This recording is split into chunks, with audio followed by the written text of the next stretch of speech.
Now we'll come into Paschimottanasana, but we'll start by really emphasizing the movement of the thoracic spine. So again, descend the tops of your thighs, lift your sternum.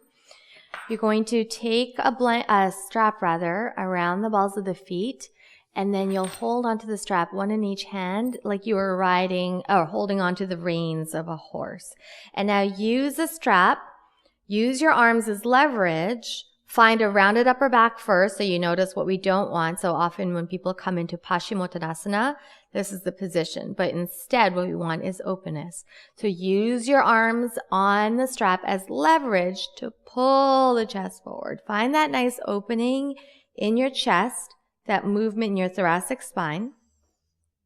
And then descend your sitting bones, ascend your sternum. Keep moving your shoulder blades into the chest. Keep taking the sides of your navel back. You can stay here, and this is a great place to work, especially if your hamstrings are tight. So often when we force ourselves into a forward bend, we end up doing it in the lower back. So this is a great place to work if you're staying here. If you want to work deeper, start to crawl your hands a little bit closer to your foot on your strap. Keep reaching your chest forward. Keep pressing the shoulder blades into the chest. Go as far as you can. Perhaps you can grab onto the feet. And then once you've gone as far as you can, bow your chin towards your chest.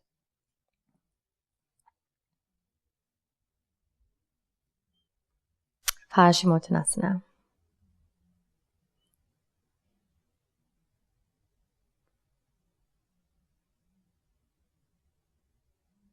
Close your eyes. So can you now let the quality of your breath be soft? Once again, find a sweetness, the sukha, the ease, without forcing, without gripping.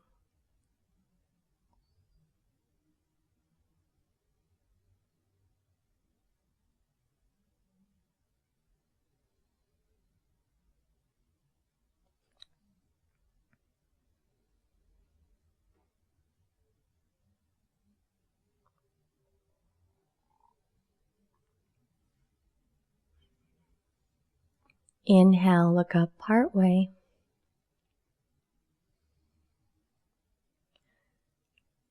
Exhale, come up all the way.